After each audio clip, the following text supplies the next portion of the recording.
So, how are you, Dad? Tom, I'm good. Yeah? Yeah. We've been packing up. It's the final day. Well, not the final day, but we're almost there. We've started administration in earnest. I've really sort of come to the conclusion that wherever I go after this is going to be a downgrade. No, it's going to be a different phase. Is that how you look at phases? Yeah. Not downgrades or upgrades, just different Yeah. entities in their own right. Yeah, I mean, we've hugely enjoyed this. Those emotions and memories will never leave us. So they're something that we've got in store. Stored up, not in store to come. And so we now need to go and make some new memories. What would you say are your favourite memories you've had here? Besides these dad chats, which have obviously been... These have been the absolute highlight. No, I mean,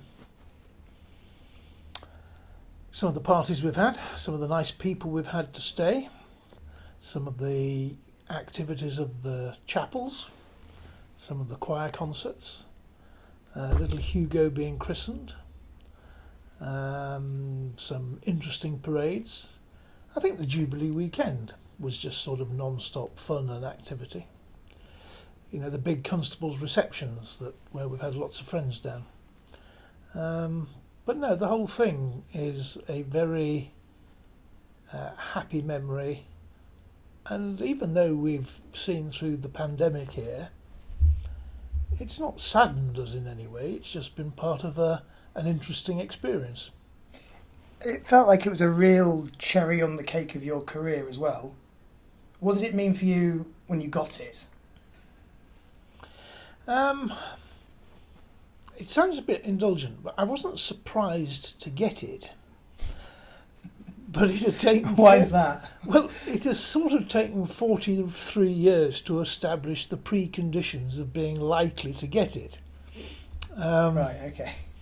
So, I mean, I suppose there are some people who, I don't know, go to university and take politics and one day hope to be the Prime Minister. But I don't think you ever join the armed forces because you really want to become the Constable of the Tower of London.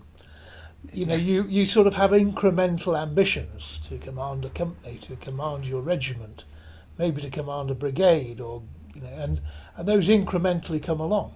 Mm. And then when you've done whizzo well, as I did after 43 years, suddenly there's the options to put your name in the box, as it were, to get the Queen's preference to take on one of these remarkable posts. That we call feathered posts because we have the honour of wearing this bicorn hat with feathers in my case swan feathers. So sorry, is it not always swan feathers? It is for the constable's hat. Do you know, it's a very good point. I think mine is definitely meant to be swan feathers dipped in blood. In blood? Yeah, because they've got a bit of a red tinge on them. But not everybody has got swan feathers, and I couldn't absolutely say whether or not mine were pucker swan feathers or pretend ones. I don't know. Or real blood, surely. It's definitely not real Ribena. blood. Yeah, not Ribena. Do you remember? So when you got the constable job, what was the feeling? Do you remember just feeling happy, or just like, yeah, well, I deserve that, or? I don't think it was an emotional feeling in that respect, that I was either violently happy or felt that this was my just desserts. What it was a feeling of interested expectation mixed with a bit of contentment that I had something, if you like, to shape the next 5 or 6 years of my life. Because just as an army career is in many ways consists of postings of 2, 3, 4 years, it wasn't absolutely certain what the nature of my next posting was after being the Chief of Defence. But the knowledge that 5 years in the Tower of London as the constable, it gave a certain amount of, not rigour, but sort of architecture to what was going to happen next.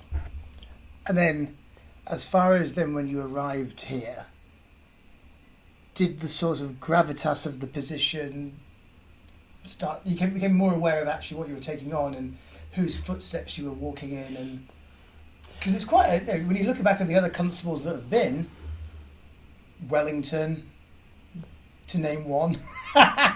probably the only one you can remember other than me. I'm sure you can remember Richard Dannett, my Richard Dannett, predecessor, I know Richard Dannett. Peter Inch. Yeah. It's quite remarkable that 3 of the last 4 constables have been from this remarkable North Yorkshire regiment called the Green Hounds. The last 3 constables have been from Green Hounds. 3 out of the last 4. 3 out of the last 4.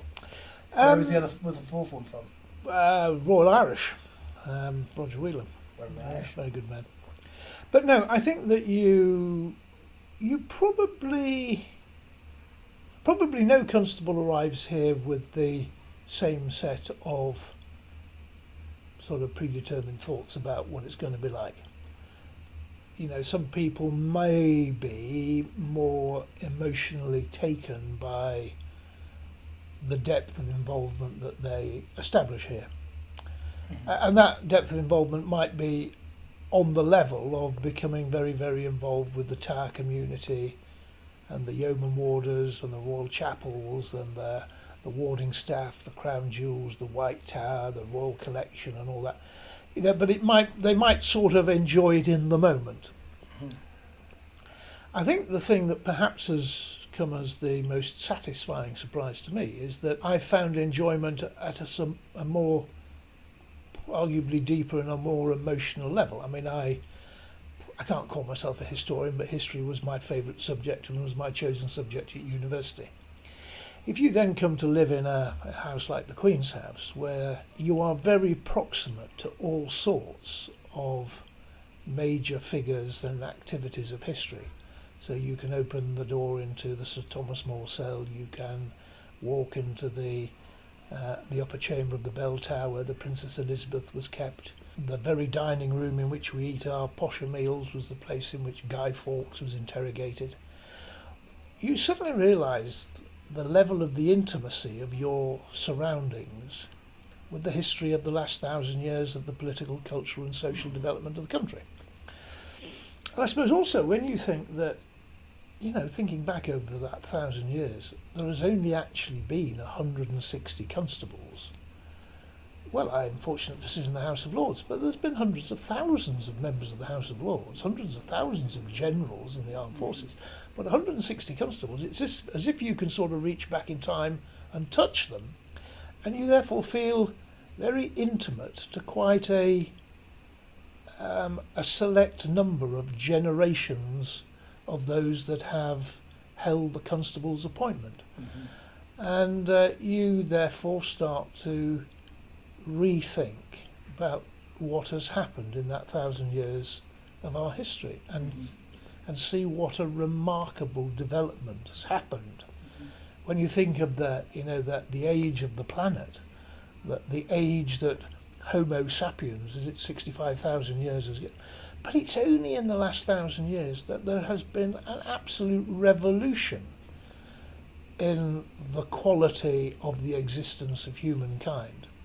And I think that it's a huge privilege that you feel very proximate with many of the people and the great events of that evolution. Because thinking about then what your legacy is as a constable, I mean, I always think that one of the nicest bits that you've managed to do near the end is the super bloom that's just happened in the moat and creating that. And forgive me if I'm wrong, the last constable who changed the moat that dramatically was Wellington when he drained it.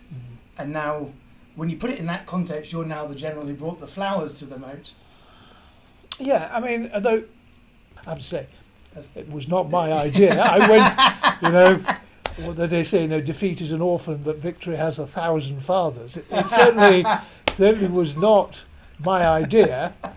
But the thing that I do have is I have the ultimate red card, as if I think it is part of the duties of as being Her Majesty's representative to the Tower, that they're going to do anything to the Tower or exploit the Tower in a way that is contrary to the dignity of a royal palace, then I can deploy a red card. But actually I thought that this was a hugely ambitious but hugely good idea. But but what you're right in saying is that the moat was established relatively early on as part of the fortifications of the Tower. It was a complete failure of medieval plumbing. It was meant to exploit the tidal nature of the times, effectively to wash the effluent of the Tower back out to sea. And over to France. Well, not over to France, That but was the plan, wasn't it? certainly the general direction of the continent. But what it effectively did is leave most of the excrement on the bottom of the moat and took the surface water back out to sea. But dare I say, typical of perhaps of the age, it took them 500 years to realise this thing was a failure of medieval plumbing, and it took someone of the nature and stature of the Duke of Wellington to say that this is a complete health hazard. So he had the moat filled in and grassed over. That wasn't in any way to enhance the site from an architectural, but it was just purely because the thing was a health hazard. Roll on, 180 years almost, where the tower, the moat of the tower has already developed this slightly iconic. So I think the poppies in 2014, the 100th anniversary of the outbreak of the First World War.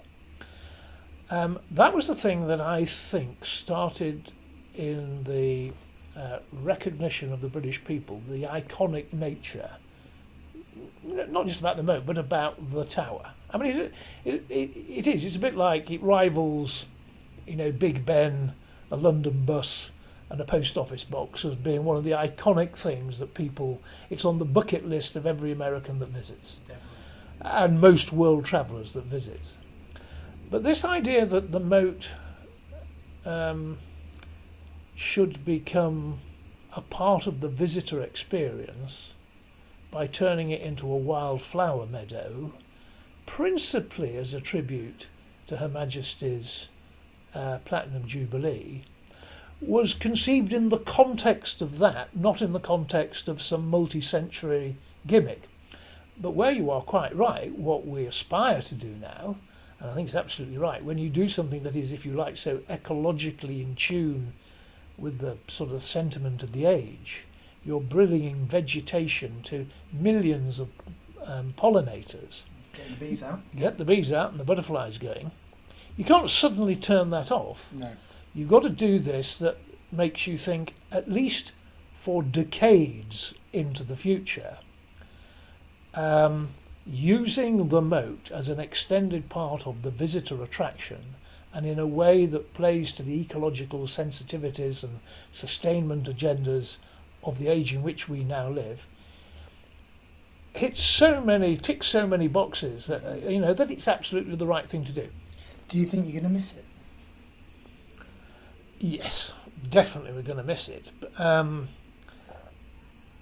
Because it's very, very difficult to... It can become a little bit of a drug that, you just want to keep doing it. But equally, everybody knows that you've got your time, your slightly allotted time. We stayed on a bit longer because of COVID. I think that was the right decision. We didn't go on down on bended knee, grovelling to be asked to stay on, but we're now leaving on a high with everything in, the crowds are back. And I say the charity's finances are now in good order. The Platinum Jubilee weekend and the Super Bloom have been, a huge success. Mm-hmm. So it's always best to, in a way, to be moving on when people would quite like you to stay. I don't know if that's an absolute case. I'm pretty confident that it might be. Certainly, your mother doesn't want to leave. She really doesn't want to, does she? We will be dragging her out of here. She'll be in chains, dragging behind Rent-A-Van as we disappear north, because she's absolutely loved it herself. Yeah. But it's only right that the 161st Constable's got his own opportunity to enjoy his time, stamp his own particular character on the job, and things move on. And you can get too much of a good thing, and it will permit us to do other things that, whilst we are here, we don't have the opportunity to do. Mm. What do you plan on doing with your retirement? Do we call that? Yeah, well, strange enough, leaving here does feel more like retirement than leaving the Ministry of Defence. Mm. Because this felt like an additional, the 5 or 6 years of decompression in a quite nice place, but still wearing uniform. And occasionally I consider that I've come full circle, because when I was my first platoon, when I was 19-year-old, was 37, and that was exactly the number of yeoman warders that I came across when I got here, and in many respects, although they'll hate me for saying it, I think they'll smile to themselves. They in now probably an average age 55, 56. Some of them a bit older, some of them a lot younger. Half of them have got exactly the same problems as the soldiers from the Green House that I had, who were all sort of 18 and 20-year-olds. I wouldn't say that they're a collective fitness challenge, but some of them certainly. That was always my experience of the army I joined, not the one I left, which was a far fitter army, I have to say. But you yourself, what you'll be doing? Well, I've always said that if you can spend most of your life doing things you enjoy in the company of people you like, and preferably to the benefit of other people, it's not a bad way of living your life. Now it's time to leave the tower. What are your final reflections? More than anything else that I would latch on to first is the remarkable transformation of the underpinning condition of humankind in terms of its relative health, its relative access to good food and a good diet, and its relative security from violence. We live in an age of anxiety, and our media that's slightly addicted to the sensationalisation of anxiety. In actual fact, times have never been so good. You've only got to look around the world and recognise that that's a fragile advancement. And the history of this tower has borne witness to what I still see the three great sources of human conflict at scale: the quest for power by brutal means, the malrepresentation of the morality of great religion, and the maldistribution of wealth and opportunity both between countries and within societies within countries. I balance those two and still continue to think that the work of good people is not finished. This place really does make you realise that history is not an exam that you sit and hopefully pass. It's not a matter of learning dates and events. Because in truth, what history is about, it's all the things that really relate to the aggregation of everything that goes unsaid or is unwritten. It's how people feel. We are the captives of our history in a very strong and emotional way. And no place more than being here for 6 years at the tower makes you realise all these little things that we do, from military bands and beating retreats and little ceremonies, and the way in which we attempt to educate the visiting public about the history of our nation. All these little threads of tradition build up into the fabric of a nation. And the sense of sentiment that we have in our pride or otherwise in it, it's not entirely a truthful aggregation, because we tend to remember the best bits. Our imaginations run riot as we share those memories. But I do think that what it aggregates to is something about which we don't often stop to say how proud we are. And I do think that in relation to many other parts of the world which are much more troubled and do not have this same continuous evolution within the politics and the social dimension and the culture, it's what makes our country a very civilised place to live. And sometimes we all need to stand still and remind ourselves of that, because we're hugely privileged.